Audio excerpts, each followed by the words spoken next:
Hello. Hi, everyone. Let me know if you can hear me, please. I'd like to do that first. Today's stream is going to be about intuitive eating. We're going to read an article about the women who created this movement of intuitive eating. But beforehand, I'm going to talk a little bit about what intuitive eating means to me, since it's how I would describe the way that I eat. But I've actually never read this book. I've never studied the official philosophy behind intuitive eating. To me, intuitive eating means just not having rules when you eat. So before we get started, little disclaimer, I'm not a dietitian. I'm not a nutritionist. I'm just like you all, a person who eats food myself. I have formally studied nutrition a little bit to the extent that I used to be a personal trainer. So in the context of exercise, fitness, wellness, and weight loss and things like that, I have studied nutrition and like how to eat healthy and how to eat to gain weight and muscle. So welcome everybody. Hey Radical. Hey Existential Gamer. Hope everybody has their notebooks at the ready.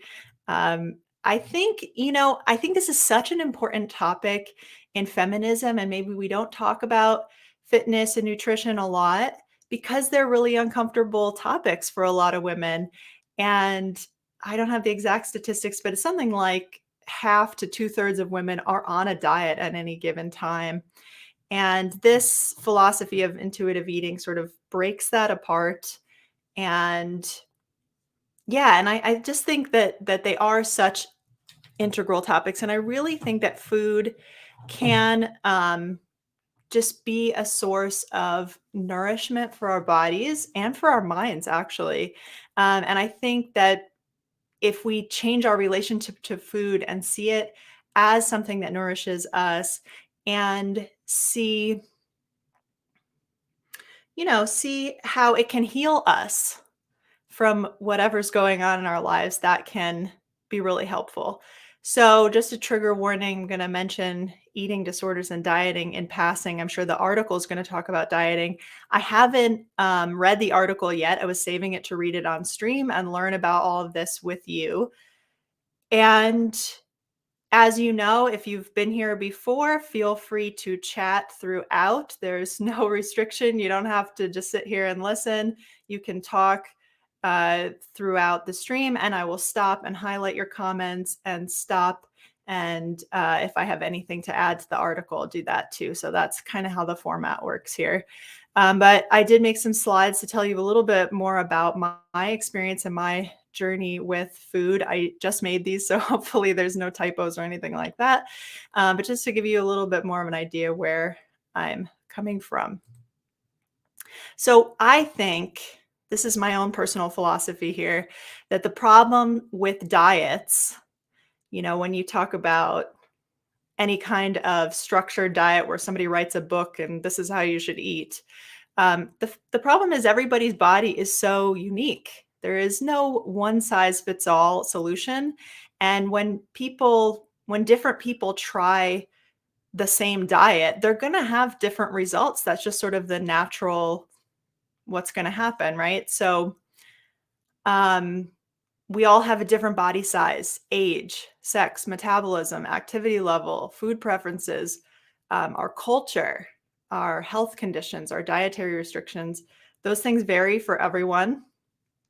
So you get two people trying the same diet, and do they expect that they're both going to work the same way? No. So you really have to eat for you. You have to eat for your body and not worry about, what other people are doing for their bodies. I think there are some good guidelines in general for healthy eating, like eating fruits and vegetables, eating fiber, eating protein, and things like that. But a lot of diets really focus on these sort of specific esoteric aspects of eating that it's just not going to work for everybody. Diets also overly focus on weight rather than health. And weight and health are not always linked the way that we think. Like thinner does not always equal healthier. In fact, there have been many studies that show being slightly overweight is actually healthier, leads to more longevity. And if you compare someone who's even moderately overweight to someone who's underweight, there tends to be more longevity in overweight populations, and being overweight can actually protect you against certain illnesses and stuff. That's up to a point probably, and there are a lot of factors including activity level and stuff like that, but when we become so focused on weight, we kind of miss out on the big picture of health. Um, So Existential says this is true. Intermittent fasting and low carb really vibes with me, but my sister-in-law gets lightheaded on low carb. So that's super interesting. I personally eat a lot of carbs and I need a lot of carbs. And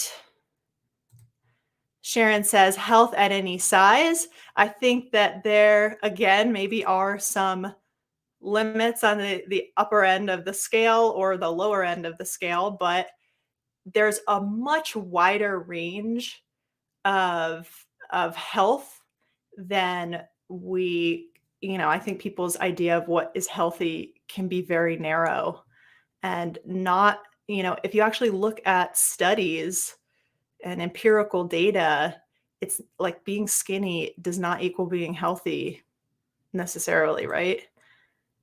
Um, Interestingly, I think you have a new avatar. That's cute kitty. Interestingly, they've also found being on the heavier side of normal also improves fertility in both men and women. That makes a lot of sense why it would improve it, especially in women, because if you're going to gestate a baby, having more body fat would be really, really helpful for that. And yeah, Chicana says we're going to need some fat reserves for the apocalypse. So I was told by a nutritionist. Yeah. And, you know, um, that's a huge thing when it comes to longevity and weight is say you get a serious long-term illness like cancer or something. If you're already underweight to begin with, it's going to be a lot harder to fight because you don't have those reserves. Again, I'm not a doctor, I'm not a dietitian, nutritionist, but that's kind of a common sense thing. Everyone makes such a big deal about women's weight when it comes to conception, but apparently, um, time to conception is influenced by men's weights too. That's super interesting. Thank you for sharing. A very cute cat. I love black cats. Existential says, I disagree with health at any size, but I think the way society freaks out about a few extra pounds, especially on women, is silly. And Sharon says, fat phobia is all about hating the curves that come with size and pregnancy. And, I think there's definitely something to that for sure. So again, I haven't formally read about intuitive eating, and that's what we're going to be doing today. So I'm looking forward to that. But I want to tell you what it means to me, because I would say that intuitive eating is how I would describe my diet over at least the last few years. And what it means to me is the whole appeal of this intuitive eating is that there's a lack of rules. And I've had a history of dieting and disordered eating. And so having no rules and no restrictions and no, need for control is really appealing to me. So just eating, right? Like it's not, you got to eat at a certain time, a certain amount of calories, a certain food or whatever, you just eat. And that's the main appeal. Intuitive eating to me means listening to my body. I really believe in the power of our body to tell us what it needs. And our body's so good at getting to that point of homeostasis on its own. Like think about all the stuff that our body does in the background to regulate your temperature and to regulate your digestion and to regulate your hormones and all of that stuff. You don't have to think about any of that. So your body really knows. Your body really knows. Maybe there are certain instances where that's not the case, but I think in general, listening to your body will tell you what it needs. Maybe one exception to that is the fact that processed foods have been engineered to purposefully make us addicted to them. Also, our body historically, genetically is programmed to store fat and to eat a lot and to make you hungry when there's an abundance of food. And now in the West, and much of the East, there's an abundance of food all the time. So you might have to factor that in as well. But I really believe in listening to the body.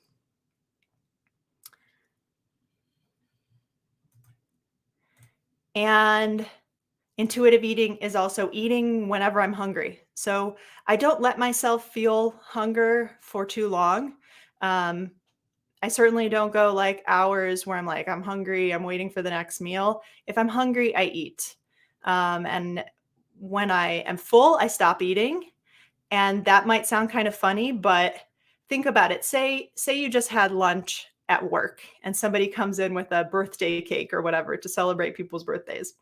Um, and they offer you, and you're full from lunch, but out of politeness or whatever, you have that piece of cake. Now, that would be kind of going against intuitive eating because you're not listening to your body's sense of hunger and fullness. The other thing, um, with listening to your body is if you ignore those cues, I really do think that it's going to confuse your body. And if you honor those cues, it sort of like trains you to be in tune with what's going on. But if you're hungry and you kind of ignore that, you're, aren't you messing with like your hormones and stuff like that? Your body is telling you to eat for a reason. Um, so it's important to honor that. And also, then once you're full, it's important to honor that as well. And I also believe in following cravings. So I think that cravings are your body telling you that you maybe are deficient in some nutrient or something like that. Like um, if you're craving meat, maybe you're deficient in iron. Sometimes women even have like strange cravings for like dirt or ice or things like that. They call that pica. And that can be a sign that you're anemic or things like that. So listening to your cravings and following through on them.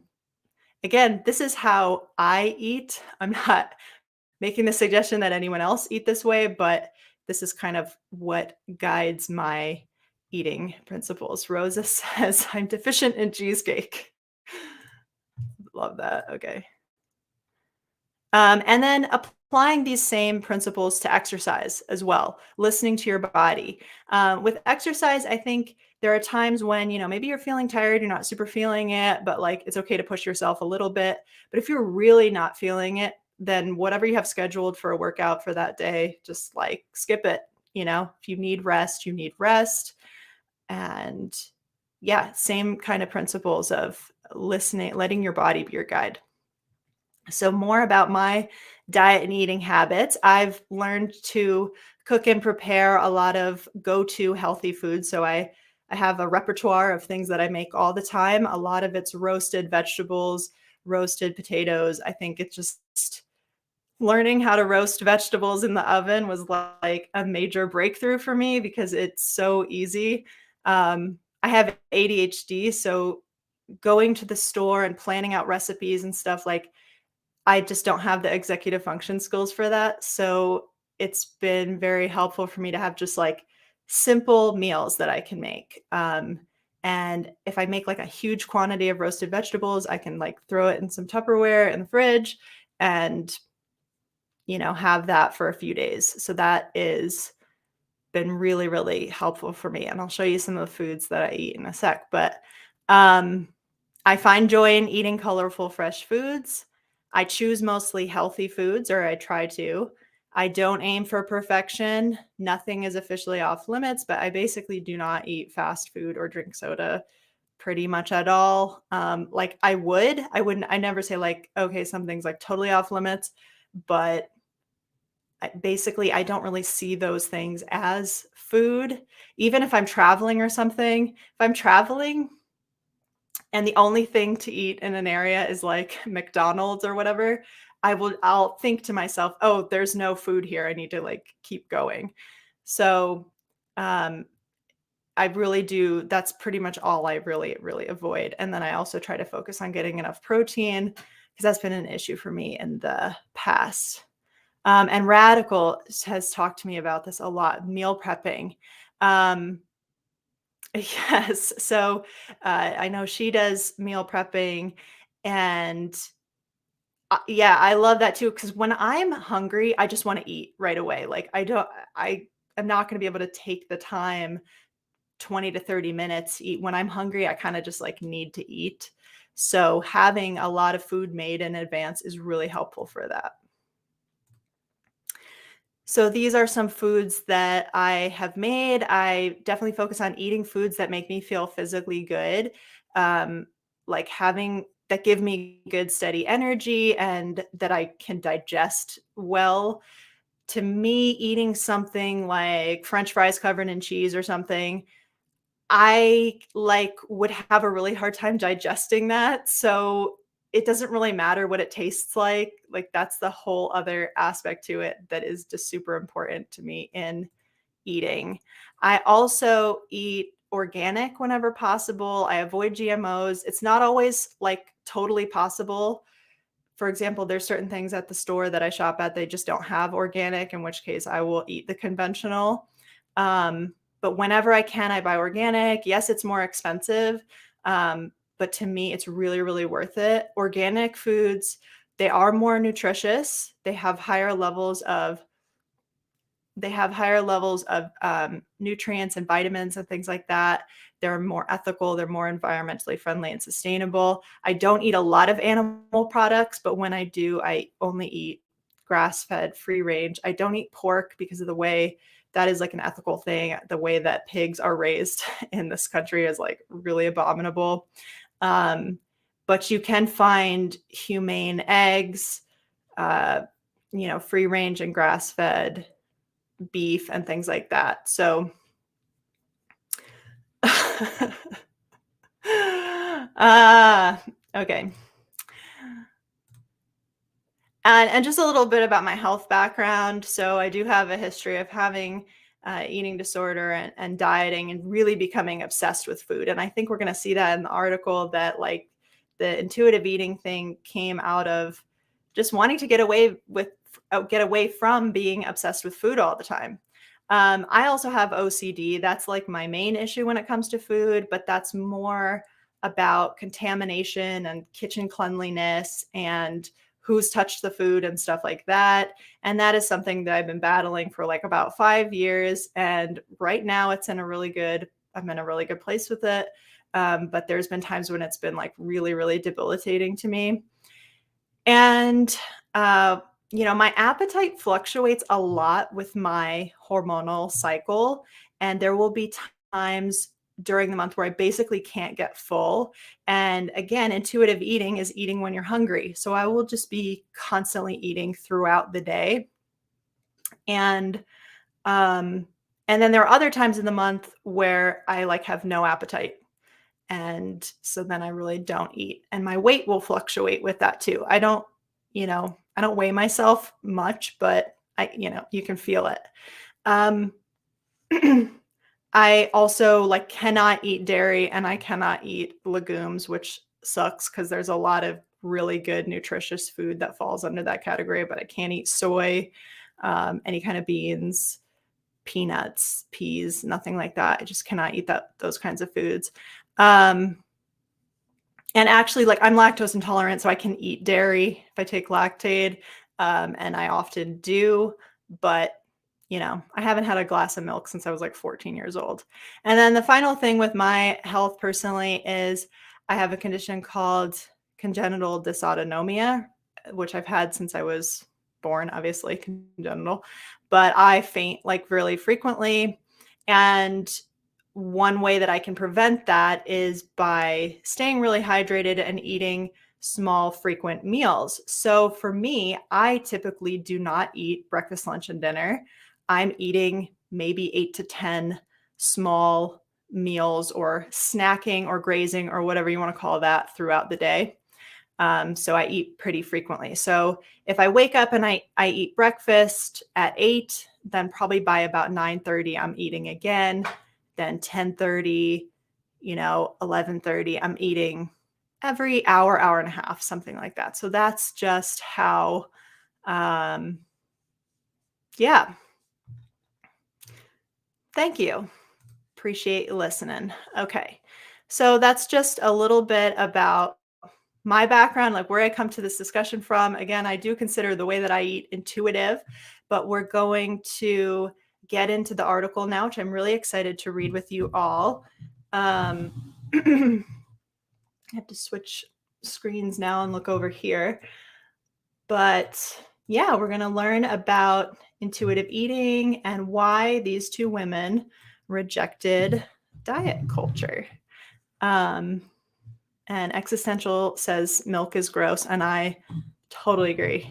I just think it's like, I think it tastes gross personally, but like, yeah. Oh, also something about being okay. One other thing about dietary restrictions and stuff is I didn't know that I was lactose intolerant till I was like 14 years old. So all through elementary and middle school, I was kind of sick every day, and I would go to the nurse's office like after lunch, like pretty much every day, because I, like all kids, was just drinking tons of milk. That's like what they feed you when you're growing up. And when I was growing up in like the 1980s and 90s, um, there wasn't this awareness the way there is now. And I think that's a real positive improvement that our society has made in becoming aware of people's dietary restrictions and even things like gluten intolerance and stuff like that. Um, and that did not exist when I was a little kid. So I don't know. Anyways, just a little side note there. Okay. They rejected diet culture 30 years ago, and then they went mainstream. Once considered a radical, Elise Resch and Evelyn Tribole's method of intuitive eating has become the cornerstone of the modern anti-diet movement. Y'all excited for this article? So this is by Michelle Ruiz. I don't know if they have anything about her down here. Nope, they don't. Okay. Let me grab the comments so I can see what y'all are talking about. Yes, that's how I grew up too. Every kid got a carton of milk, and it was just, there wasn't this awareness that like a lot of people are lactose intolerant. It's gonna like have a negative impact on your day, right? But also, oddly, my lactose intolerance didn't really kick in really hard until I got my period. And I have no idea if there's like an association with the ability to digest milk and being in childhood versus adolescence or something like that. But I always kind of wondered about that, because it's like, yeah, I was mildly sick from it, but as soon as I started getting my period, then like milk made me violently ill. But anyways, okay. It's 6 p.m. on the patio at Il Moro, a twinkly lit Italian gastropub in West Los Angeles, and Elise Resch and Evelyn Tribole are intuitively eating their dinner. They start with warm, crusty bread, liberally dipped in olive oil, and then move on to salad, branzino, and penne, tossed with little pillows of burrata that Ms. Resch ordered for the table. That sounds good.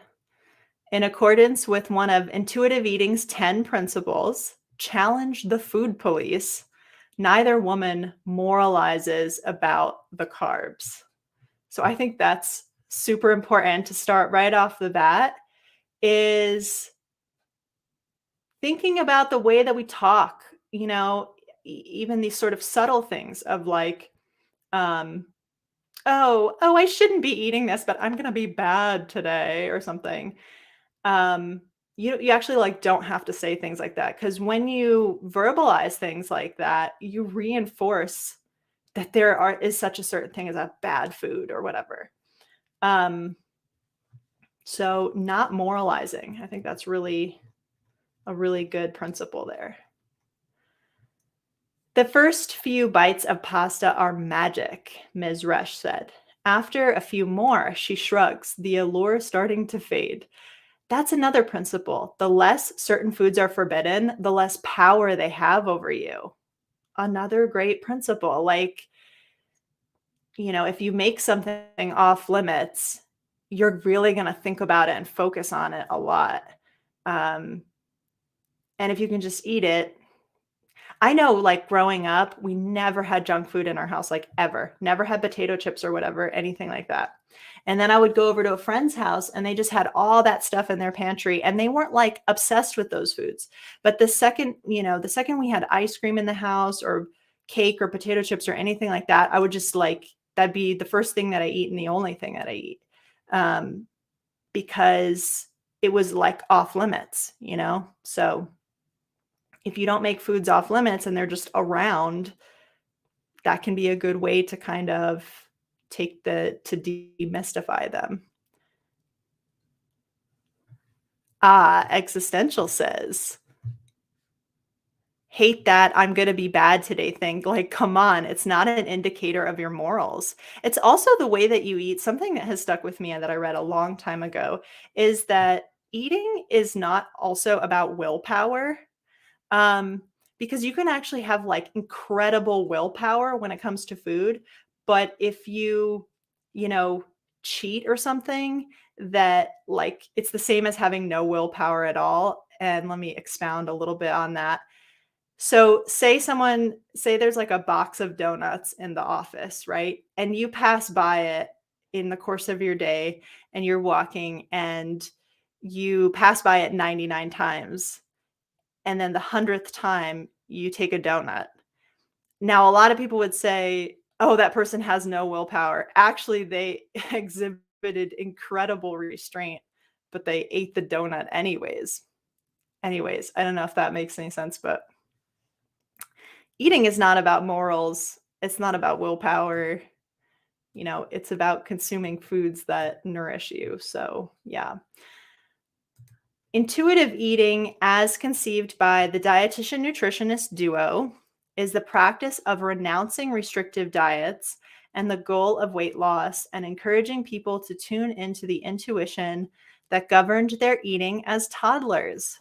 This includes satiating hunger rather than trying to suppress or outsmart it. Love that. Satiating your hunger. Okay, your body, like, again, I was saying this earlier, your body is hungry. That's a message that it's telling you that it's out of homeostasis and it needs you to help it, give it the things that it needs to get back into balance. And if you attempt to starve yourself, which is what ignoring signs of hunger is, um, it's not going to lead to anything good. Here's another thing, feeling your fullness and pausing mid-meal to assess it. So that's another thing, like with the way that I eat really small meals. So um, if I don't count calories, but I know, I can estimate if I eat 200 to 300 calories and then I go um, leave the kitchen and I'm sipping water and stuff and I'm still hungry, then I eat more. I go back and I eat more. Um, but kind of eating in those small portions and rather than just like scarfing up just tons and tons of food. And savoring, even seeking pleasure from food, which I feel like is in other countries and other cultures, like in Europe, um, the culture is much more oriented around that. So eating can be just like this really social, pleasurable thing and not this fraught thing the way that it can be in like American culture. Existential says women have needless guilt about so many dumb things because everyone expects them to. So I refuse to entertain the guilt. I love that. Among the other principles are addressing emotional eating. Emphasizing movement over militant exercise. I like that too. I think focusing on moving the body and just getting blood flow, whatever that looks like, that can take lots and lots of different forms is like super important and healthy. And practicing gentle nutrition, minding moderation and balance in one's diet, but not too harshly. So gentle nutrition. Again, love all of this so far. You can have whatever you want, explained Ms. Resch 77. You can have it for the rest of your life. So there are no restrictions here. The idea of eating freely was bold when Ms. Resch and Ms. Trebly, 63, co-wrote Intuitive Eating, a revolutionary anti-diet approach in 1995, an era when low-fat eating reigned. 28 years later, their manifesto urging people to reject the diet mentality and respect their bodies has become a cornerstone of the modern anti-diet movement, rebuking keto, paleo, and cleanses and granting readers and themselves unconditional permission to eat. So they came up with this 28 years ago when they were in their 30s and 40s, which is like a really good time in life to be reevaluating your relationship to food, I think. Existential says, as former military, I'll tell you, militant exercise is not sustainable. To this day, I refuse to run or jog because the desire was killed. I think that's really sad. As a person who like loves running, that actually makes me sad. Useless, beautiful. I don't get the cleanse thing. We have livers.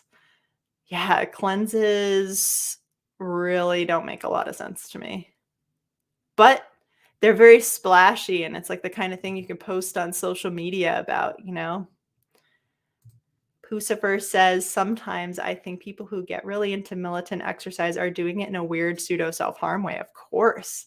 Like they're mad at themselves for not looking how they think they should and almost like the pain of exercise as a kind of punishment. I feel like we talked about this kind of recently, but yeah, that is a great, great comment. Oh boy. Or like the torture on The Biggest Loser, not sustainable and just an underhand way to punish fat people. Yes. Sharon says, you guys are too good here. Guilt is oppressive. That's what men want us to feel when we don't fit chairs and don't have plus size sections in stores.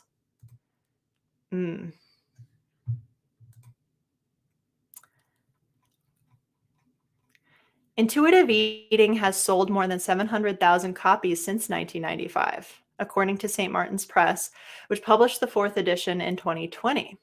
The practice has been mentioned 1.4 billion times on TikTok. I don't know if that's a lot, but it sure sounds like a lot. With bao buns and everything bagels proudly shared in What I Eat in a Day while Intuitive Eating Diaries. That's cool. Love to see it. Demi Lovato is among the celebrities who have credited intuitive eating with healing them from disordered eating. She's been very open and vocal about her struggle with disordered eating. I also have a video about her.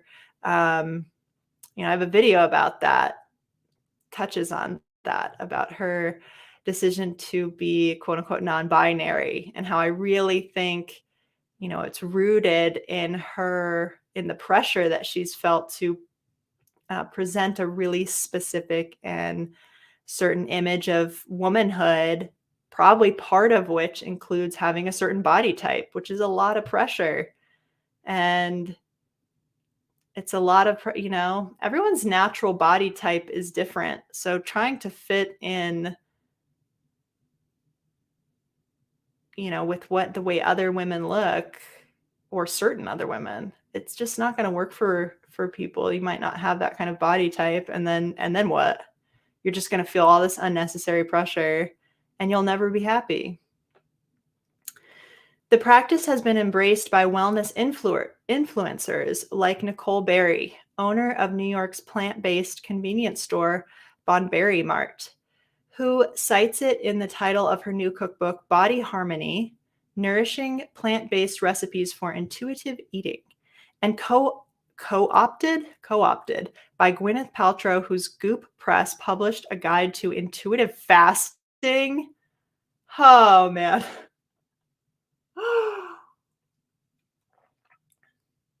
Literally the opposite of intuitive eating. Like, fasting is overriding and ignoring all your body's signals. For what purpose? I don't know. It's literally starving yourself intentionally, which is gross. Um, which Ms. Tribole and Ms. Rush said they do not condone. I agree. Oh, a hot take. Spicy. A little spicy rice biryani. Pucifer says Paltrow is Andrew Tate for women.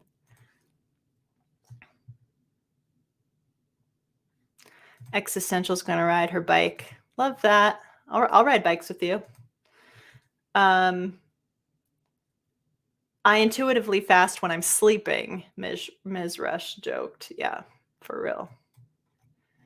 There are more than 100 academic studies on intuitive eating, including a 2021 meta-analysis that found that the method was positively linked to participants' body image, nice, self-esteem, and psychological well-being. I have to say, there's a lot of things that I changed in my life and a lot of factors that, you know, definitely one of them is the way that I eat. And over the past few years, in this journey of feminism that I've been in for a few years, I have never been happier with my body. I talked about this in my recent video about learning to love my body and accept myself and my relationship to exercise and stuff like that. But I have never been happier, higher self-esteem, better body image. And actually, when I look at pictures of myself from my 20s, I'm like, yes, objectively, I was like leaner, hotter, fitter, whatever. But I hated myself then. And I don't look like that now, but I like how I look more now. So it's like I don't wish I looked like that. Like my body image is better now. My self-esteem is better. My psychological well-being is better. So I wouldn't trade that for like some diet, some other body. I don't know. And while the program isn't promising better health metrics per se, some preliminary studies link to intuitive eating to improved blood sugar. Sure, because you're not letting yourself like get super hungry in between eating. And cholesterol levels and increased intake of fruits and vegetables. That's good. I really think fruits and vegetables should be like the cornerstone of any healthy diet and healthy protein. Yet few doctors embrace it. Well, doctors are mainstream medicine is very out of touch, I think, with nutrition. Like you go to the doctor and you have an issue that could be solved by better nutrition or sleep or exercise. If there's a pill that will do those things, they'll say, take the pill, forget about nutrition, exercise, sleep or whatever. They like ignore that stuff. It's kind of wild. Like traditional Western medicine is, there, it's good for some things, but it's very toxic in that in that regard, that, that it kind of ignores the power of a good diet for your health.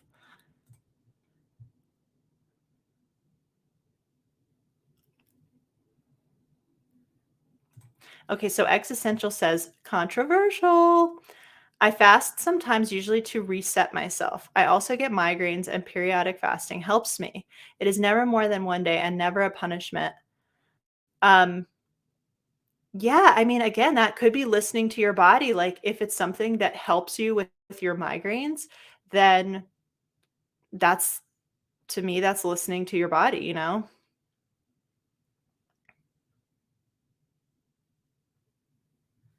Pucifer says, diabetes runs all over the place in my family, and my older brother and mom found fasting helped a lot with their insulin issues. Probably depends on the health stuff you're prone to.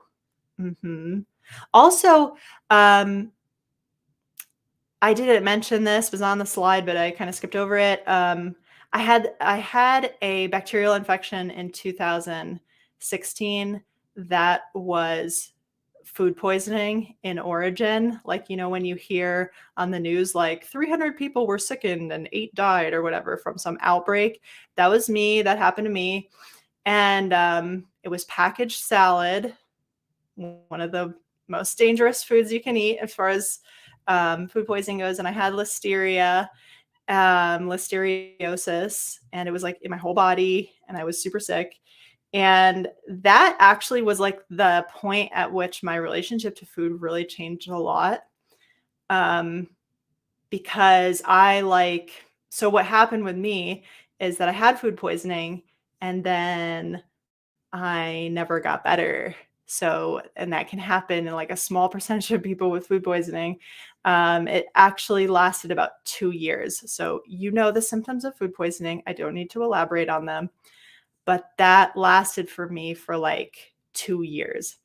And so, basically, in that time, I just ate whatever I could that I could maybe kind of digest. And um and one thing actually that ended up helping me, because we're talking about fasting, that's why I brought this up, was kind of doing like an intermittent fasting. Because I felt like it really gave my gut a chance to take a break. Because don't forget, your gut is made up of like trillions and trillions of bacteria. You have more gut bacteria than human cells in your body, actually. And those bacteria need to rest, and they're on a circadian rhythm just as we are, and they are awake and they are asleep at times. So, if you're kind of constantly eating, you never give your gut a chance to rest. I have read like a couple books about intermittent fasting and stuff, and I think that's one of the things that really helped me. I mean, the other things that really helped me was I started taking probiotics. That basically like fixed me really quickly. And I was drinking a lot of green tea and like anti-inflammatory foods and stuff like that.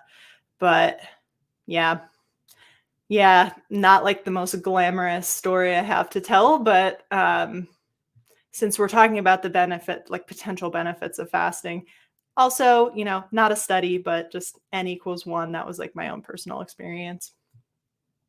Okay. A few doctors embrace it as mainstream medicine remains staunchly in favor of weight loss for people who are overweight, much to the outrage of Ms. Tribole and Ms. Resch and the growing army of anti-dieters who stand behind them. Oh, yes. Really crazy stuff. Yeah. Um, uh, yeah, and I sometimes wonder about my diet now too, where like I do graze throughout the day. Like maybe it would be better to take some time off from eating and maybe let myself be hungry a little bit sometimes, but that's kind of what I'm doing right now. It seems to be working pretty well. I'm definitely like maintaining my weight pretty well and all that kind of stuff. So, yeah. Um and existential, I also have PCOS, so I didn't mention that either. And I've always really wanted to try like a PCOS diet. And I've never done that because I do eat like sugar. I eat stuff with added sugar and stuff. I know you're really supposed to avoid those things if you have PCOS, but I've never like gone all the way and tried like a specific PCOS diet because I just really prefer eating intuitively and eating this way. And I feel like trying a diet would be a step backwards for me, even if it would maybe like help the PCOS. I don't know. Yes, yes, this is such a great point. I think they even maybe mentioned this.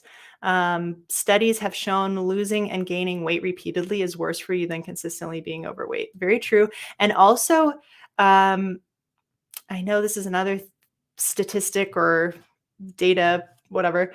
Um, if you ever in your life lose 10% of your body weight in a short period of time, your metabolism will change for the rest of your life. So it's really not advised to try to do any kind of quick weight loss, because your metabolism will go down permanently. And that's like a safety mechanism for our bodies in the times when we did experience famines and stuff like that and starvation. And it's a way for our body to conserve energy. So, doing the same amount of work, like going for a hike or something, you actually burn fewer calories if you've gone through that period of rapid weight loss. And that can be something that makes it really hard for people who lose weight to keep it off in the long term. And another statistic that I learned when I was a personal trainer is that of people who lose more than 10% of their body weight, within 5 years, 95% have gained it back fully, if not more. So, you know, once our body is a certain weight, it wants to stay there. And that's kind of just the scientific reality of it. And a lot of people get into kind of yo-yo dieting because you go down, your metabolism has changed, so it's much harder to um, maintain your weight, and you go back up, and then you go down, go back up. Rapid, well, I don't know, like few months, under a year, something like that. I don't know what the exact, but I do know that's something that they have studied, and actually remember reading an article about that in the New York Times a few years ago. Let's see if I can find that. An alternative to food obsession. When Ms. Tribole began renting space in Ms. Rush's Beverly Hills office suite in 1993, both registered dietitians noticed that even the moderate meals they were trained to give patients, suggesting a ratio of food groups and recommending healthy substitutions like chicken in lieu of beef, were failing to stick. Ms. Rush recalled thinking, I can't do this to people anymore. She related to her clients' struggles firsthand. In her 30s, before becoming a nutritionist, she had an eating disorder in which she starved herself and then binged. I would try not to eat lunch, and in the afternoon, I couldn't take it anymore, and I'd eat something and then feel so guilty that I'd broken my willpower. Remember, we just talked about willpower a few minutes ago. Ms. Resch said, adding that controlling her food had been an escape from her strained first marriage. So people, like, food is a thing that we can control. What goes into our bodies, it's actually a really powerful thing that we have control over. So when the rest of your life is kind of spiraling out of control and there's like nothing you can do about that stuff, you can control what you're eating. And that's how eating disorders start, is that hyper focus on something that you feel like you have control over.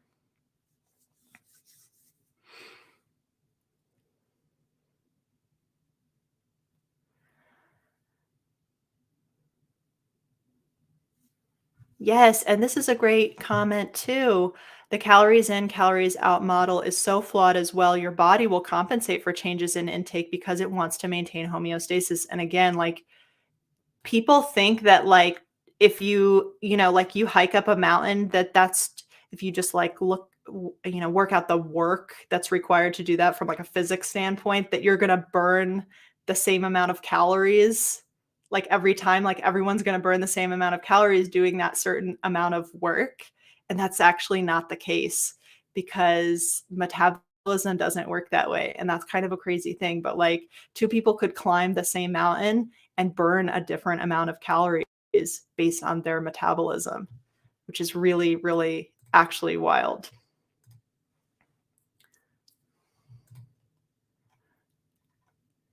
And it's not just based on your weight either. Like, when you go to the gym and you put your weight into the machine, and it tells you how many calories you burned for that workout or whatever.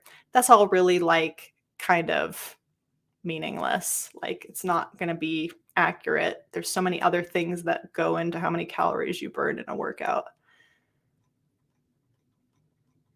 Calculating calories, she said, took me away from the unhappiness I was feeling. Sort of replacing one unhappiness with another unhappiness. In the 1990s, Ms. Tribole had been Columbia Pictures' resident nutritionist, working with actors to prepare them for roles, also kind of like a weird, messed up thing, right? She declined to name any of them out of respect for their privacy. Even with private chefs and trainers, her celebrity clients struggled with formulaic meal plans. Ugh. Ms. Resch and Ms. Tribole found that diets only seemed to make people more obsessed with eating. They were heavily influenced by a 1945 experiment that put healthy men on a semi-starvation regimen and found that they became extremely preoccupied with food. Gee, I wonder why. I mean, food is survival to us. So if you're starving people, all they're going to think about is when they can get some food, what they're going to eat. It's food is integral to our survival. So starvation is really bad. That says you're one step away from dying. Together, Ms. Resch and Ms. Tribole imagine an alternative built on the opposite idea. When you have permission to eat and you know you can have it again, it doesn't become this last supper, Ms. Tribole said. Intuitive eating practitioners work on their own or with a dietitian. There are 2,000 certified intuitive eating counselors across 40 countries. That's pretty cool. They are told to throw away calorie tracking apps and diet plans and to work on tuning into physical signs of hunger, heeding any noise or biological sensation or mood that indicates it, from stomach growls to a slight headache, lack of mental focus, or grouchiness. So interesting, like physical signs of hunger is not just hunger. Like there are other things that can clue you into that it's time to eat.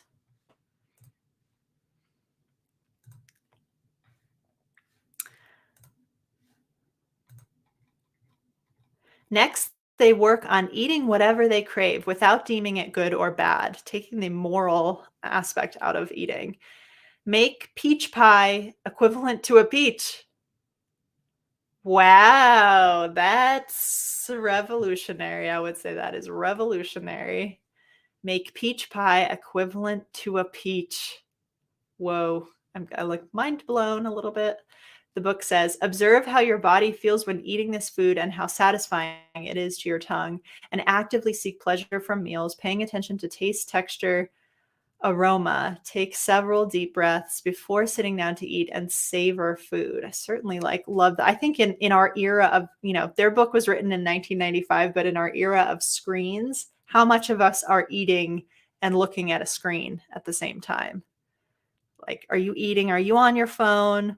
Or are you looking at the food? Actually looking at the food, putting it in your mouth slowly, tasting what it tastes like, the texture, the different flavors, the different combinations of flavors and things like that. And then really eating very mindfully. I think, that can make a huge difference. Or making eating a social thing, like sit there with someone, look them in the face, talk to them.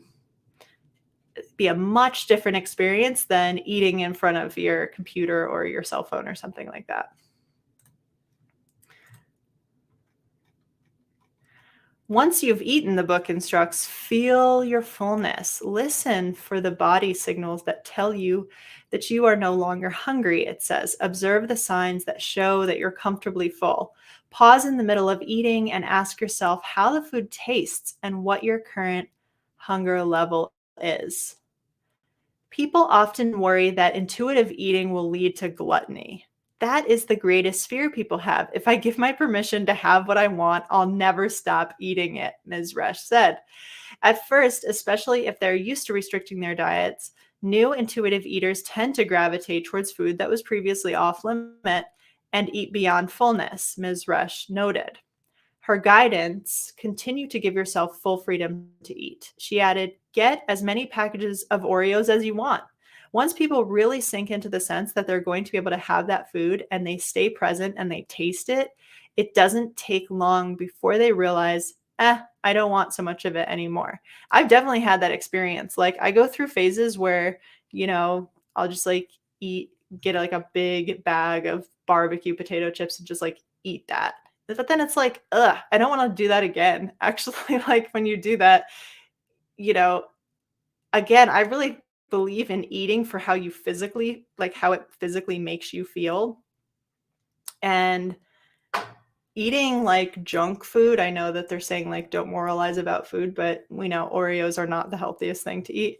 Like eating a whole bag of Oreos or a whole bag of potato chips or something, like you're actually not going to feel physically good from doing that, or the way that you would if you ate like a nice big plate of vegetables or something. So, that's a way that I think it can kind of balance out long term.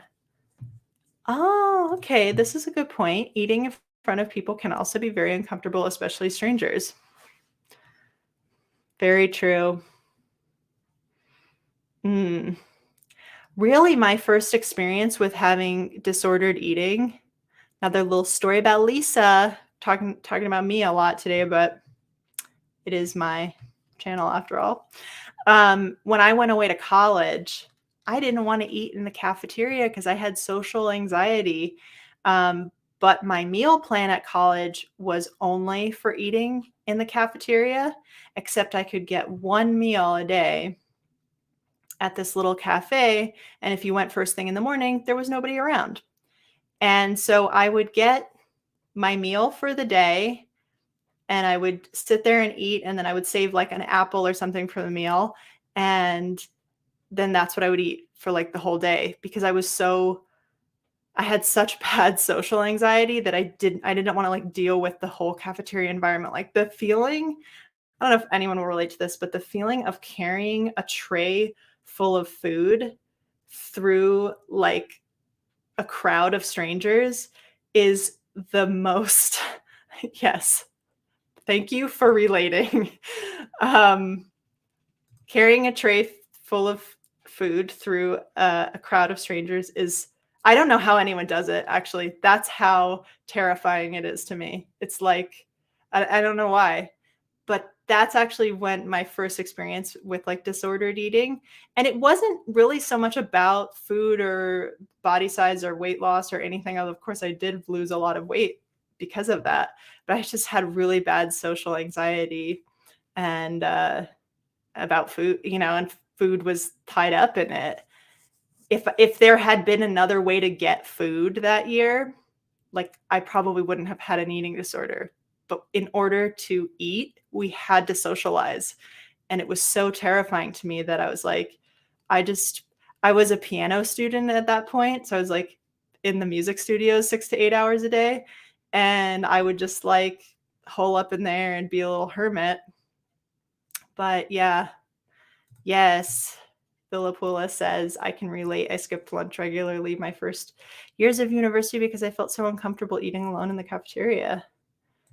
Yeah. I didn't make friends till like later in college and like the first year just being away from home and, you know, it was very sort of yes.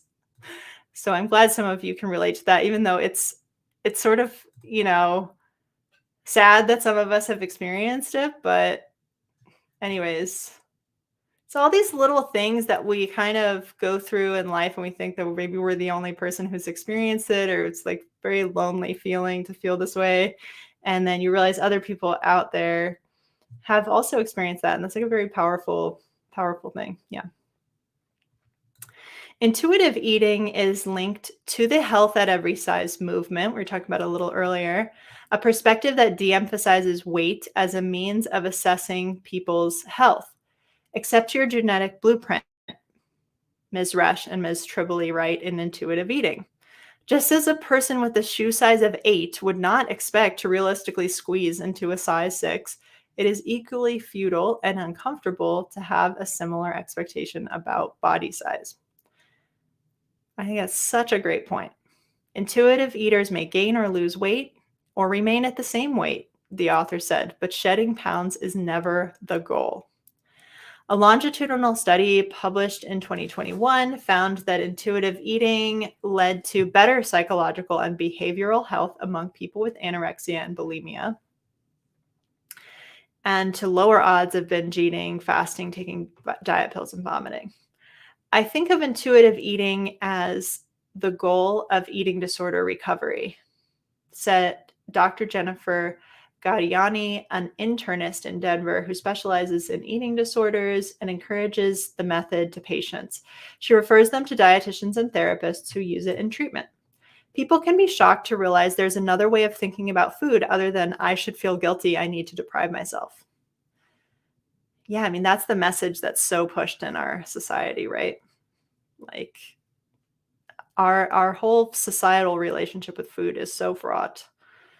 Janae Davis, 25, an epidemiologist in Richmond, Virginia, was binge eating as a student at Virginia Commonwealth University in 2018 when she began intuitive eating as a part of an intervention study there.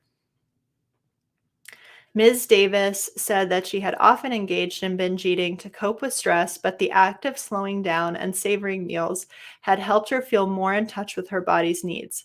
I want to feel hungry, she said. I don't think I ever allowed myself that when I was binge eating. The practice also allowed Ms. Davis to regain control around food. When people who restrict themselves from eating cake get cake, they eat the whole thing. But if I have cake in my house, I'll eat a slice and be satisfied, she said. We've been talking about that throughout, but I think that's such a powerful part of this whole thing is if you make certain things off limits, then when you get around them, you are going to binge them. The frequency of Ms. Davis's weekly binges began to decrease over the course of 5 years. I don't want to say it ever ends, although I haven't binged in a long, long time, she said. And here are the two ladies who came up with this. They both look great. The controversy around weight loss. For some, intuitive eating amounts to an oversimplification, an ineffective response to the complex ways so many people relate to food.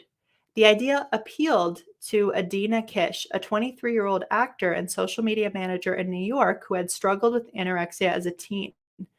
Trying intuitive eating for 18 months between 2020 and 2021 led her to essentially binge eating, Ms. Kish said, summarizing her resulting mentality as, I should be able to eat anything, so I'm going to eat everything. So this is kind of like, when it doesn't work, I guess, for some people. Intuitive eating intuitively became an excuse to ignore nutritious foods, making her feel at times physically ill. So again, that could be maybe the main focus of the way we eat is eating foods that make us feel physically good, because those exist and you know what they are. Like all of us knows that for our own individual bodies can be a little bit different for everybody. But you have foods that afterwards you don't feel bloated, you don't feel like gassy, you digest them well and they give you energy and you feel good. And then there's other foods that make you feel heavy or don't make you feel well. So maybe you can have those foods sometimes, but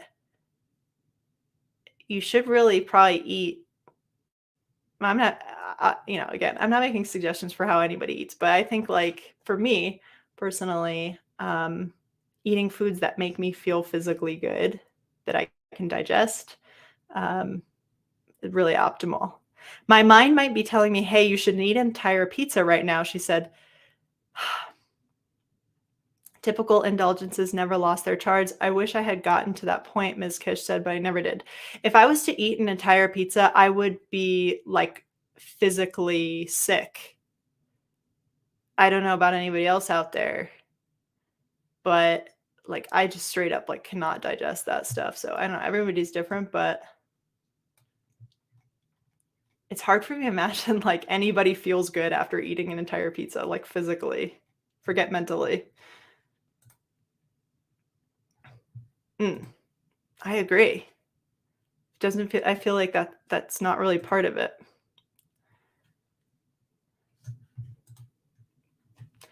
Ms. Kish felt frustrated that the much touted practice hadn't worked for her, but she hesitated to comment about it on social media for fear of backlash. Intuitive eating's association with anti-dieting and the body acceptance movement made speaking out against it daunting, with anti-dieters on Instagram, Facebook, and TikTok eager to discuss in the comments. I try not to bring up the topic anymore, she said. I don't want to be the bad guy. I would never shame anyone for saying that this way of eating doesn't work for me. I don't get people who, you know, would do that to somebody in comments. It's like someone's sharing their personal experience. Maybe at most you listen to it if you really have a problem with it. I don't know.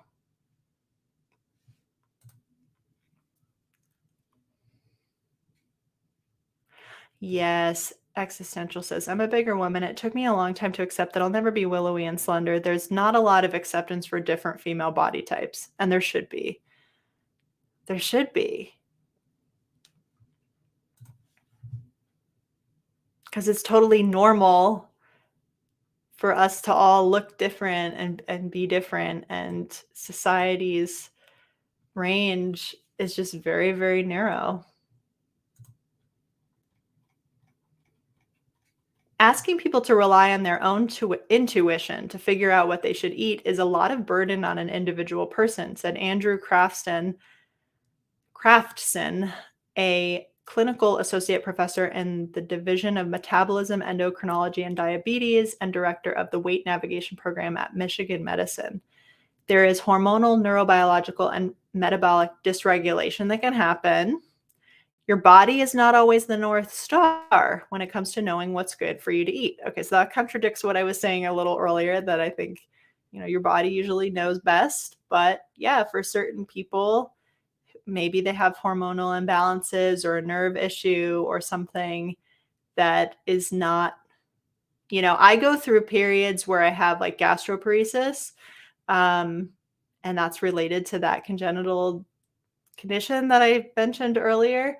And there are times when I have to force myself to eat. So, you know, I guess that goes against intuitive eating, but if I lose my appetite totally for like a week or two, I still have to eat to survive. So, you know,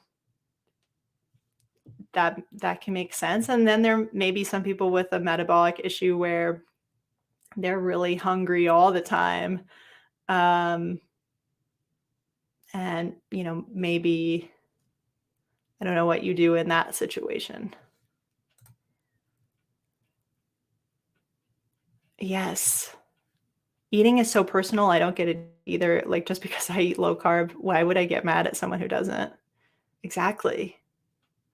You really have to find out what works for you. For some people, it might be a diet, or it might be, eliminating certain foods. Again, like this doctor is mentioning, certain conditions. Like I've said, I've considered trying a PCOS diet, and I haven't done it yet because I really like this way of intuitive eating. Um, and I don't want to introduce rules and restrictions and stuff like that. But do I think a PCOS diet might actually benefit my health? Yeah, I do. I just like haven't, there for various reasons I haven't like put that into place, but I do eat like added sugar and sugary foods sometimes, and I know that that's like really bad for PCOS. So, but it's a diet, right? And I'm kind of like, at this point, I don't really want to do a diet. Maybe it's like looming out there sometime in the future. Dr. Fatima Cody Stanford, an obesity medicine physician at Harvard Medical School, praised intuitive eating's guidance on attuning to your body. If I'm looking at what my patients eat, I do have them think about what their body needs, she said. Well, that's the other thing too, is a lot of people are not um, educated in nutrition. So if you sort of let them go wild and say, just go eat whatever you want, you know, that's one issue, is you still have to have kind of an understanding of nutrition so that you can have a balanced diet and a nutritionally like adequate complete diet so that you're not become vitamin deficient or something like that.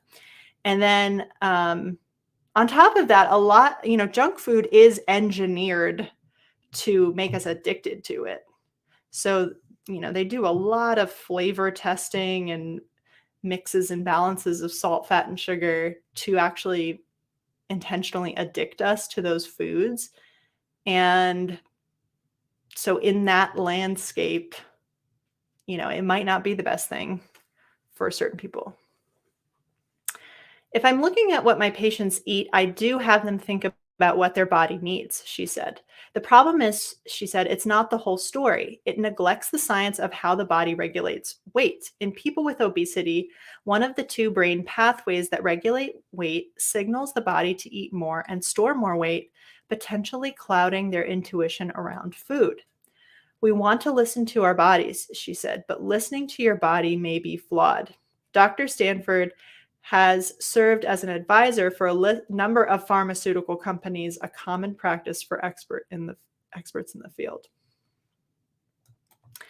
Asked about people for whom intuitive eating does not gel, Ms. Tribole suggested that they were most likely weren't practicing all the principles. I've had a lot of people have the false impression that intuitive eating is simply not dieting, she said, rather than adopting the comprehensive guidelines of its 10 principles. Hey, Meg. Hope you're having a great day. Welcome.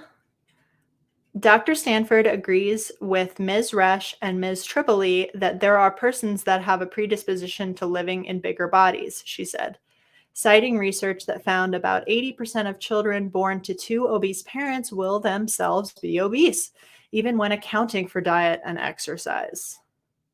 So that's super interesting. That's a genetic component to your body size and type. Makes a lot of sense. Dr. Stanford differs, however, on intuitive eating's rejection of weight loss and its potential health benefits.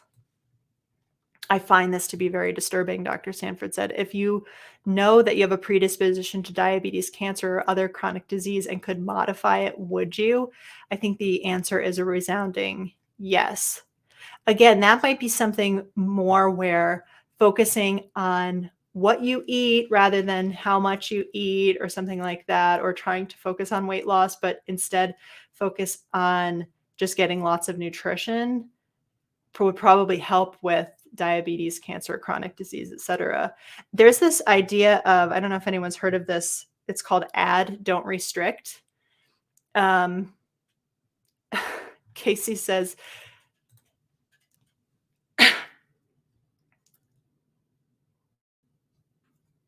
there's a big irony to the fact that I'm listening to this right now as I've got a carbonara next to me that's half eaten because I got anxious about how unhealthy it feels as I'm eating it. Just go ahead and eat it. Yes, tuck in, my dude. What was I going to say about add, don't restrict, which is like, I saw a great YouTube short of a gal that I really like. I think her name is Sohee Fit, Soheefit. And she had a thing about add, don't restrict, which is, she took a cookie and she's like, well, I want to eat this cookie.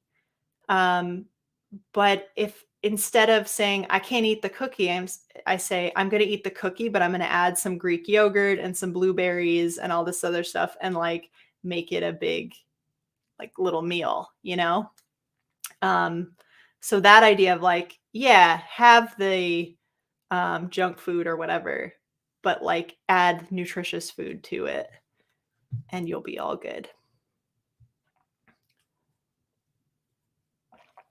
Dr. Craftston points to evidence in people with prediabetes showing that if they lose 5% or to 7% of their weight, they reduce their chance of developing full-blown diabetes by 60%.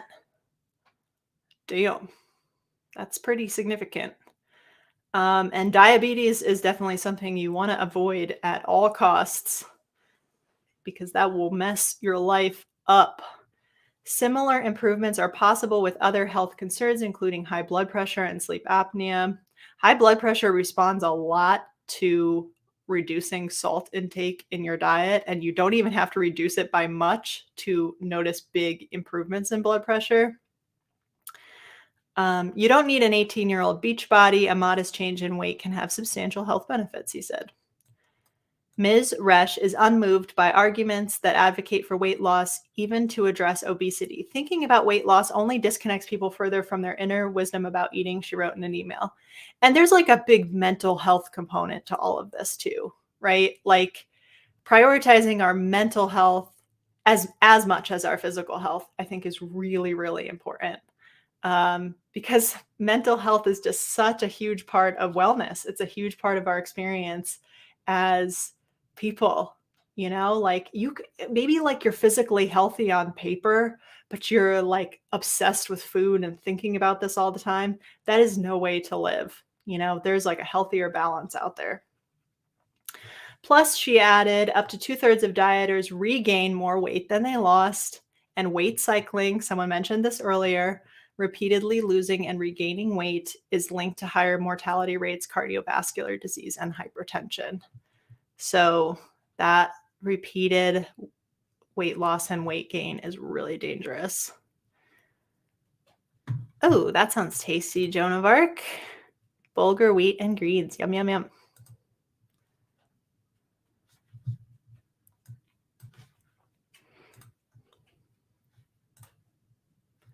Ah, yes, exactly. Existential says, weird you're mentioning this. So I definitely eat junk and love spicy ramen, but when I add more veggies, my body naturally craves less of the junk. Yes, because you're actually giving your body what it really needs to be healthy, which is vitamins and minerals. Also, adding veg and egg to ramen is next level. Yes, so delicious. So, like, I love that. Add, don't subtract, or add, don't restrict, I think it's called. Yeah, I wrote that down. Let's see. Okay, we're almost done here. Eating as an act of resistance. Love this too.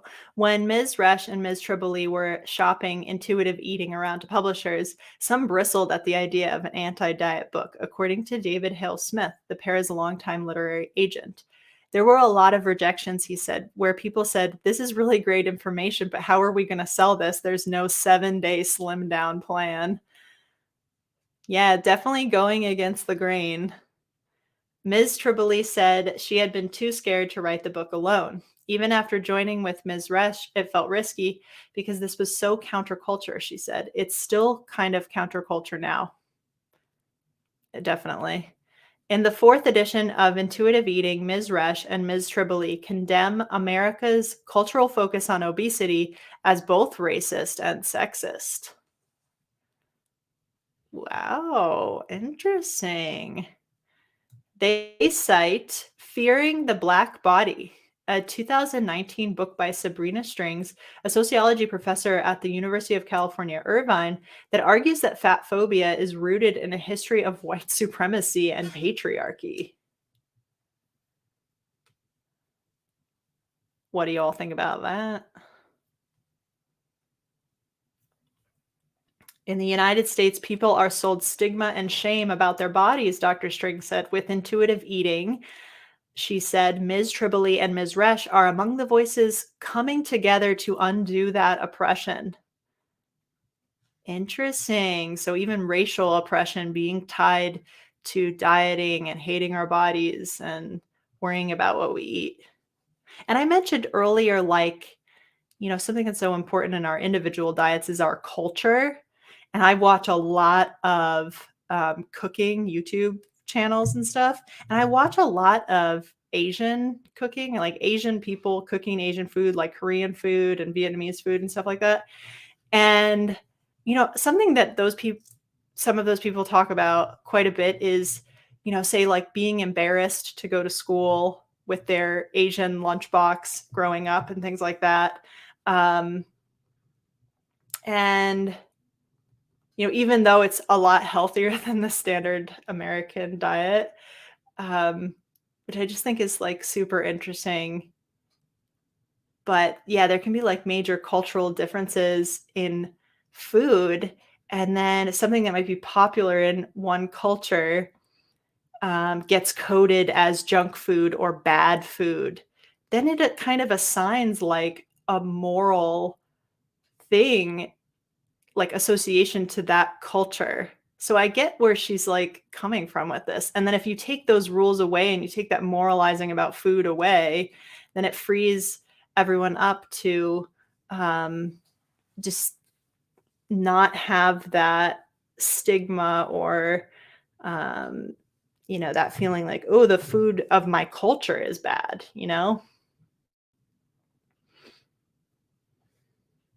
and this is true too. Different ethnicities generally have different body types, and it doesn't always trace to diet. Yeah, even like different ethnicities having like different heights and stuff like that. It's that's not really like diet dependent, but just that some people typically tend to be shorter or taller or whatever. And there's really not a whole lot you can do about that. Like how they mentioned earlier, your shoe size, you know, it is what it is. It's like your body type is what it is, and you kind of have to honor that and not shame people for it because there's nothing you can do to change it. Um, Eating freely as a form of resistance was a part of the idea from the start, albeit in a way that was particular to its time. Ms. Tribole and Ms. Resch originally drew on second wave feminism. I had no idea that was in this article at all, but it makes a lot of sense, right? Connecting diet culture to the oppression of women. Susan Faludi's 1991 book, Backlash, is among the feminist texts that helped shape intuitive eating, which was originally called Diet Backlash. Second wave feminism strikes again. Ms. Tribole had been a self-described Title IX baby who ran track at California State University, Long Beach in the 1970s and went on to compete in the 1984 trials for the first women's Olympic marathon. That's pretty cool. She likened combating sexism as a female athlete to countering diet culture. We're going up against a big system, she said, and just because it's been done one way for a long time doesn't mean it's the right way to do it. Nearly 30 years later, societal barriers remain. Who gets to comfortably and confidently give themselves permission to try everything? Said Liz Brinkman, a registered dietitian, nutritionist, and certified intuitive eating counselor in Phoenix. If you are a fat woman walking into a restaurant ordering lasagna, chances are someone is going to judge you. Absolutely. And even like someone might even walk up to you and say something. Oh my gosh, I don't know. That's horrifying. Just that thought. But even how like certain foods are culturally coded as being for women, like salad, for example. Um, and like masculine and feminine culture coded eating, masculine and feminine coded eating. I have to think through my thoughts for a sec there, but like certain things are like chocolate is associated with women. We don't associate chocolate with men, or ice cream or something like that. And what's associated with men, like a big steak. So that's kind of an interesting thing to talk about too. Think and talk about. Ms. Brinkman was drawn to intuitive eating's freedom and flexibility, she said, but in incorporating the method into her practice, she has come to feel that its principles operate from unwritten assumptions about people, including the notion that they are adequately resourced with time, money, and a sense of agency, she wrote in a blog post. I think those are valid criticisms. Those assumptions apply to a very privileged and small group of people. Ms. Resch and Ms. Tribole acknowledge that intuitive eating itself is a privilege. Yeah, could be. But they nonetheless see the practice as a form of empowerment for all clients. We're teaching them how to trust themselves, Ms. Resch said. After 2 leisurely hours at Il Moro, Ms. Tribole is officially full, but dessert sounds really good, she grins. There is flourless apple cake for Ms. Resch, a slice of chocolate cake for Ms. Tribole, who has a few bites and shares the rest. That she can stop there has made past dinner companions marvel. You're so good, she said. No, Ms. Tribole replies, I'm satisfied. I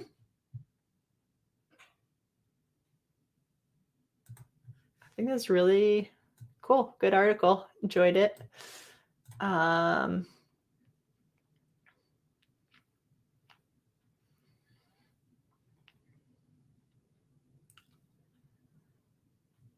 So another talking about privilege here, the article leaves out the fact that many people only have access to or can afford highly processed foods. And again, people don't have access to nutrition education, although we all have access to the internet now, so kind of no excuse for that. But um,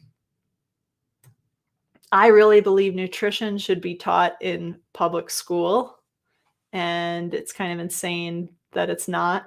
Like, I mean, I didn't get it growing up. I don't know what they do now, but I'm assuming they don't.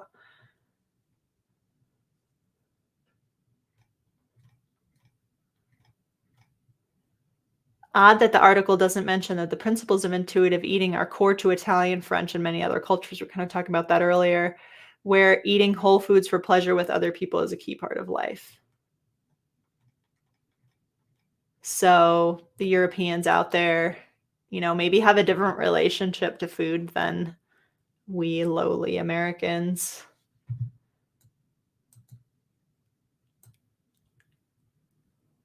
I mean, this is kind of like the point of this, right? Left to my own devices, I will intuitively eat an entire bag of tortilla chips. It's like they kind of covered that in the article, right? So, all right, close that. Hello, everybody. What did you all think of that article? Oh, Meg says, I had waiters commenting on the food I ordered. That's lame. But yeah, I think that seeing food first and foremost as a thing that can nourish us and heal us and support us is just the best way that you can think about food. And like whatever that means. And for some people, it might be like a specific diet that because they have I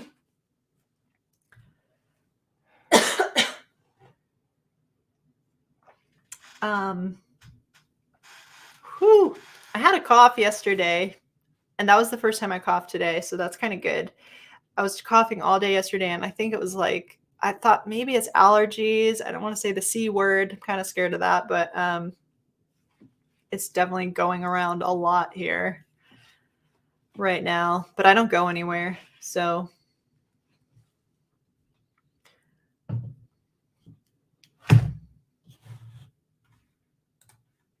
if I was rich, I'd start a woman's class where all we would do is practice yelling, "Go F yourself," loudly and confidently. The audacity that waiters comment on your order. Like, what the F? Yeah, I agree. Meg says anorexia is very common here in Italy. I think it's the second cause of death amongst young people after car accidents. I'm not surprised of any mental health disorder. Eating disorders has the highest mortality rate. Pretty sure that's the statistic.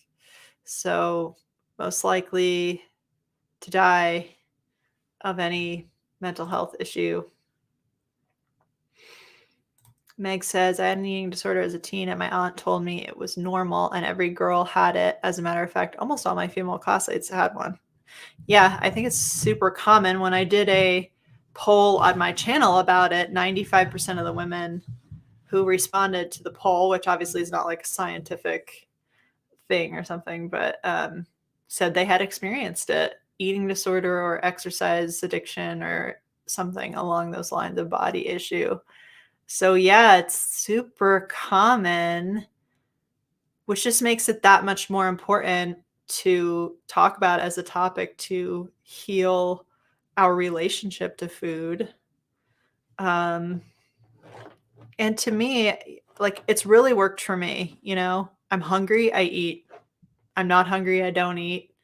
Unless it's like I really lose my appetite for a bunch of days, and then I like force myself to eat. But generally, I kind of like listen to my body. And that, article talked about that doesn't work in every case, but probably for a lot of people it would work.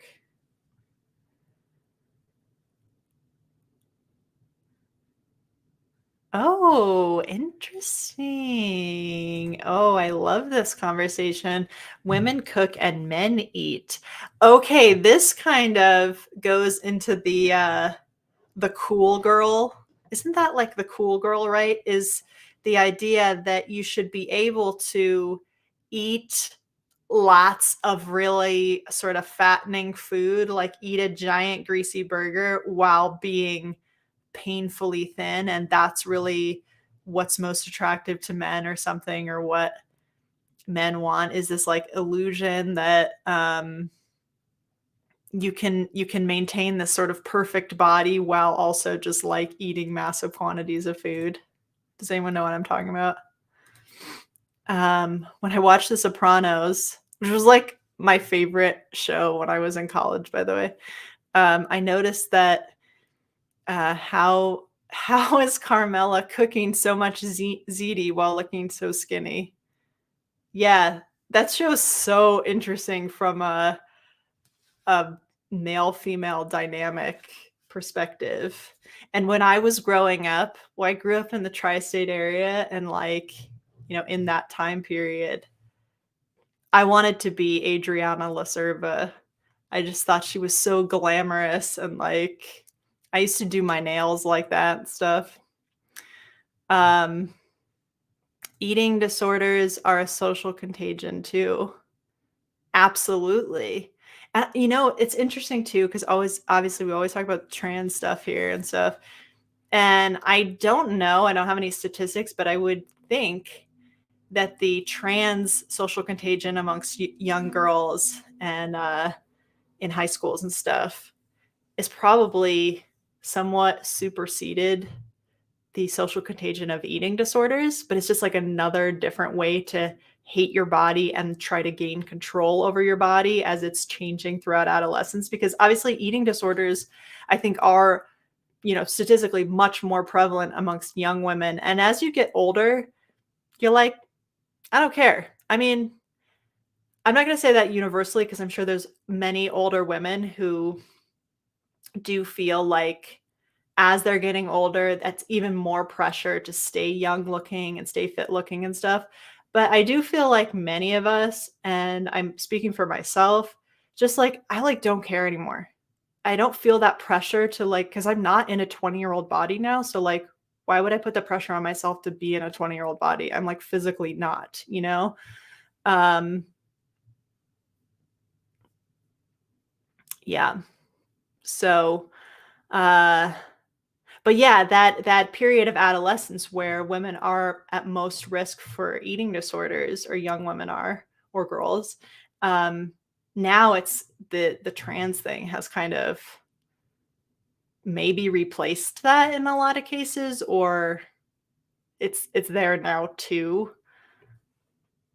as a way for women to feel like they have control in a world where we really like factually don't have a lot of control. Can we talk about that too? Like societally, we don't have a lot of control. So turning that struggle for control inward, and rather than trying to get control in a kind of like over your environment, or we don't have that. So turning that struggle for control inward and saying, well, I don't know, I don't have a lot of control in the world, like in my relationships or whatever. Someone will accuse me of saying that we're like disempowering women or something, but like I'm just saying like the facts of the matter. Um and doing that on a subconscious level too. It's like not even necessarily being like, oh, well, I don't have control of the world, so let me starve myself, because that'll, it's like all this happens on a subconscious level.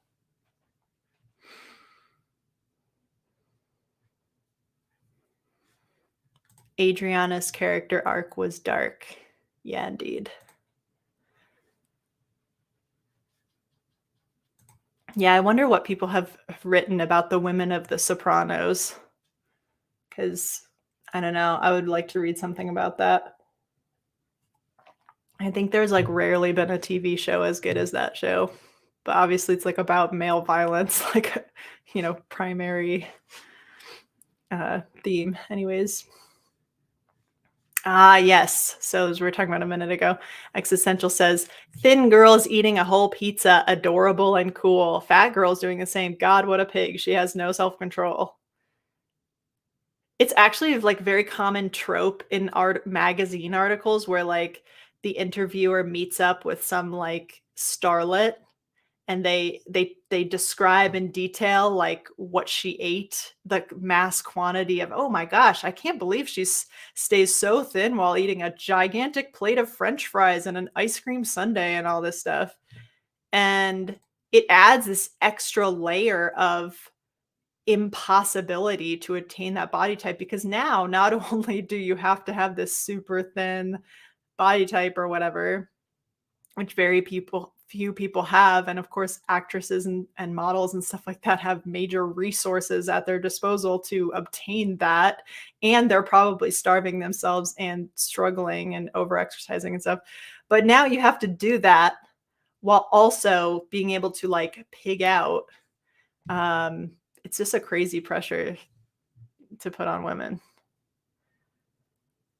Ah, I had a friend who'd calorie count like crazy and restrict at home and then eat like crazy when we hung out in person, pretty much to give off the I can eat a whole pizza and be skinny impression.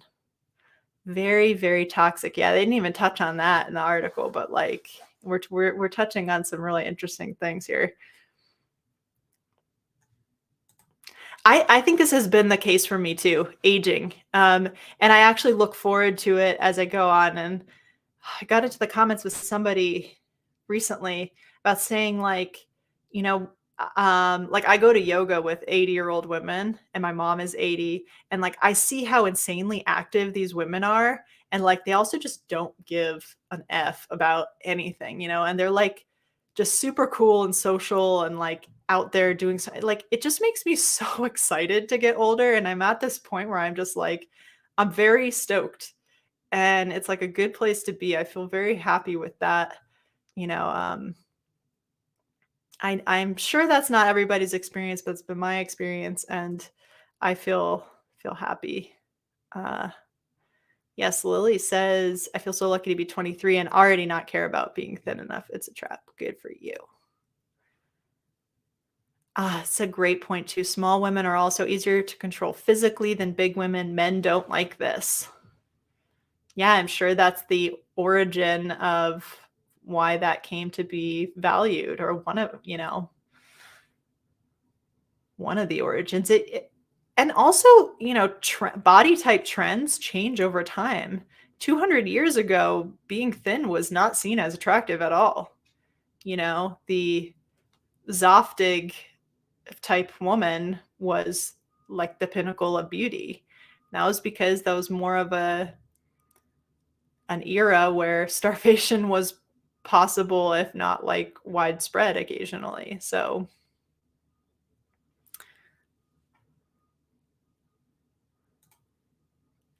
Nick says the Gilmore Girls both quite thin and both junk food only eaters and in large quantities, and they were admired for it. It's kind of that impossible standard, yeah, that comes up in pop culture quite a lot.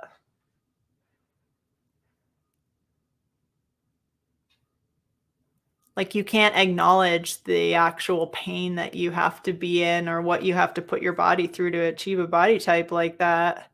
Um, you have to, like, pretend it's that, like, pretend mask that women are always expected to wear, like, no matter what's going on, you have to pretend that everything's good, and it's really just like an illusion, there's not a lot of fact and truth to it.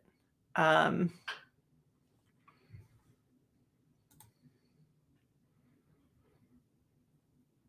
Women, like, wear the mask a lot, That's something and we talked about last night, we talked about makeup and stuff, and we didn't even get into that aspect of it, but, um, wearing the mask is not really being true to yourself, it's not presenting, like, a true image to the world, It's inauthentic, and it's what the world expects from you too, right? Like, they expect you to wear the mask, and when I say wear the mask, I don't mean a mask, I don't even mean makeup. I mean the mask, like the Paul Laurence Dunbar poem, if you're familiar with that, "We Wear the Mask," um, which is like what's going on inside is different than what we project to the world because the world expects us to be a certain way, you know?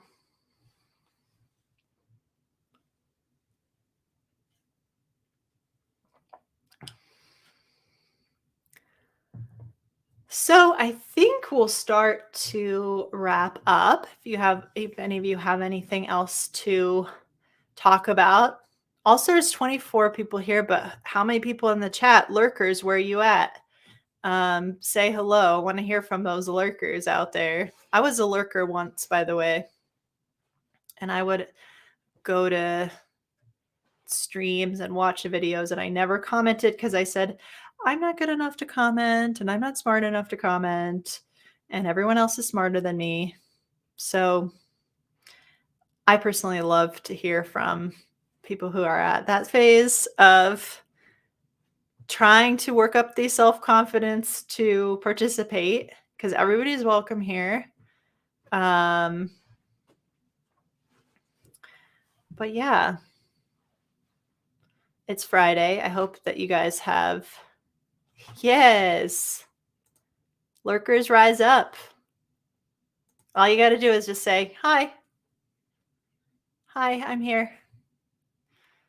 Uh, I always say women's voice is the most powerful thing that you have to offer the world. It's literally your source of power is your voice. Here's a place to practice using it. Existential, you did great. MVP of the chat today. Few of you guys, Existential, Pucifer, Sharon, you're all contributing a lot. Great. Really appreciate that. Keep the chat moving. Hey, Tiffany, what's up? Glad to see you. Julie is semi-lurking, semi-working. That's totally cool. Yeah.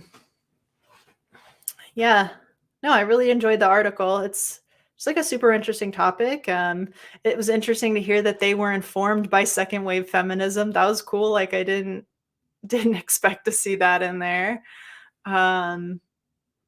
Yeah, it was a little bit cathartic sharing some of my experiences with you all too and my personal opinions about food. Like I've expressed that I want to talk a little bit more about wellness, body stuff, fitness. I mean, I love fitness and it's a huge part of my life. I don't know how to bridge the gap from the stuff that I talk about now to moving into fitness. We actually mentioned that briefly last night. I'm like, how or I maybe in Radical and I had a personal conversation after our stream last night, and I was like,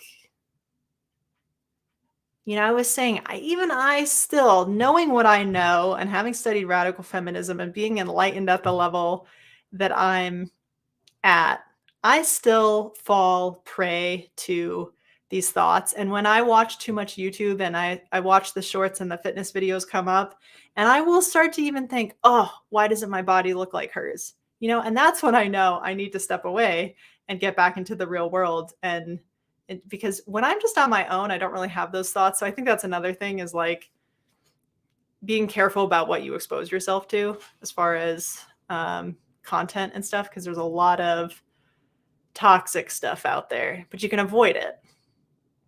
And again, even being enlightened, I still feel a lot of the same pressure that everybody feels. And I know there's a lot of girls out there and women who are not enlightened in the sense that they don't even know radical feminism exists or they've never heard any of these kinds of ideas expressed, because I had never heard about any of this stuff till I was like 35 or a little younger. So yeah, it's just important to talk about. It's important to approach all of this stuff very mindfully. And I appreciate you all for being part of the conversation. So as far as what's coming up, I'm gonna try to do my videos on Wednesdays. I was gonna do Tuesdays, but I couldn't make it for Tuesday this week. It just took me way too long to make that video. By the way, the Miley video took 20 hours to make. I have spent 100 hours on my last 3 videos, which is an insane amount of time to spend on YouTube for videos that get like 500 views or whatever. Crazy. I don't know why I do it. I actually don't, but part of me is driven to do it. And yeah, so I'm going to try to do Wednesdays. The video this week is going to be a bit more or less what we talked about last night, not specifically about makeup so much. By the way, the stream last night, which is on Radical Ramblings channel, and I'm going to post it in my community at some point soon, because I really think it was like the best stream we've done in forever, in like such a long time. Yeah, I'm old. Yay. Cool. It's like an accomplishment, I think. How many people, oh my God. I have friends who have died young, you know. I feel like it's a good thing to get old. The stream we did last night, I think, was just like one of our strongest streams like ever. And yeah. I wish people knew what radical feminism is. Most people seem to think it just means liberal feminism with added misandry. Hey, happy birthday. Get to collect Social Security. Actually, I don't know where you are, Julie, but I think you're in the US. Thank you. Thank you for listening and watching. Oh, you're saying I'm old because I didn't find out about feminism till I was in my 30s. Yeah, where was it? I mean, we didn't have internet. First of all, like I didn't have internet until I was like 31 or something. That sounds insane, but after I graduated, like I went to college in the era of like what internet was just like the baby version of the internet, like in early 2000s. And then when I graduated college and went to work, I didn't get a computer. I didn't get a computer till like 2012 because I was like, oh, I'm on the computer all day at work. So why am I going to like get a computer and internet at home? Like I'm already on the computer all day at work. I don't want to look at a computer any more than I have to. So where else was there to find out about radical feminism? I didn't take women's studies or anything like that in college. I studied economics in college, which was one of the best decisions I ever made in my life. But yeah, I don't know how, you know, people find out about this stuff. Yes, Existential says, getting older is awesome and meaningful. One of my little brother's high school friends died last year. It's a privilege to go to old. I totally agree. Yep, I've had friends who died way before their time. Yes, so last night's stream, I just think it's like my favorite stream we've ever done because I was like, I went off, and it was really good. And then we had some people towards the end who killed the conversation, which was really like upset me quite a lot and made me reflect. And this is something I am going to talk about at some point, but I actually jotted down some notes like techniques that women use to silence other women, and tactics or whatever for silencing and shutting down conversations and stuff. That's going to be something I'm going to talk about at some point. But I think this week's video is going to be about that idea of, the video is going to be called Actually Gender Critical. And this idea that if you reject transgenderism as an ideology and a thought, you have to really reject all aspects of gender. So I know some people here call themselves like gender abolitionists or whatever. And then we say like some women are only trans critical and they're not actually gender critical. So it's going to be on that theme. I got many really, really good comments on the Miley video. And it just was sort of making me think about that. Like a lot of women get that sexualization is bad and objectification is bad, but then they also like participate in it at the same time, or and perform femininity and stuff like that, or perform um, stereotypical feminine gender roles in their relationships, things like that, or they reinforce the idea that a woman's destiny is to be a mother, and things of that nature. And while also recognizing that the transgender thing is bad and a problem and it's bad for women, but it's like they don't go, they stop at the trans thing and they don't go further and saying like it's actually, there's a bigger problem. The trans thing is like kind of the symptom of the bigger illness, which is um, that we see women as objects, that and that womanhood is something that men can opt into. Um, yeah. Anyways, so that's what this week's video is going to be about on Wednesday. As far as next week's stream, I have no clue. I have some options and I'll put them in the community for you guys to vote on. Lisa, for Gen X, older millennials, liberal feminism was the main feminism too. I was a lib fem for years. Yeah, it was the only thing that I was ever exposed to that was called feminism. And I stopped really relating to it. Like I was like, what is this? I'm an Xennial, Gen Y. Like I'm in that little 3 or 4 year period or whatever. Like the way that I describe my generation is Nirvana was popular when I was in 6th grade. So it's sort of like that micro generation in between millennials and Gen X. Or some people call it geriatric millennial. Julie says retirement age has been phased. I have to wait until 66 and 8 months to get benefits. Ugh. That sucks.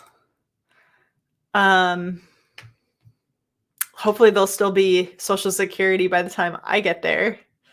No guarantee on that though. I've been paying into it my entire career. All right. Well, I hope that you all enjoyed the article and got something out of it. And I hope that you all have a good relationship with food. If you don't, keep working on it because you can get there. Definitely. Oh, interesting. I didn't know. Zennial. I always thought it was Xennial. Anyways, funny. All right.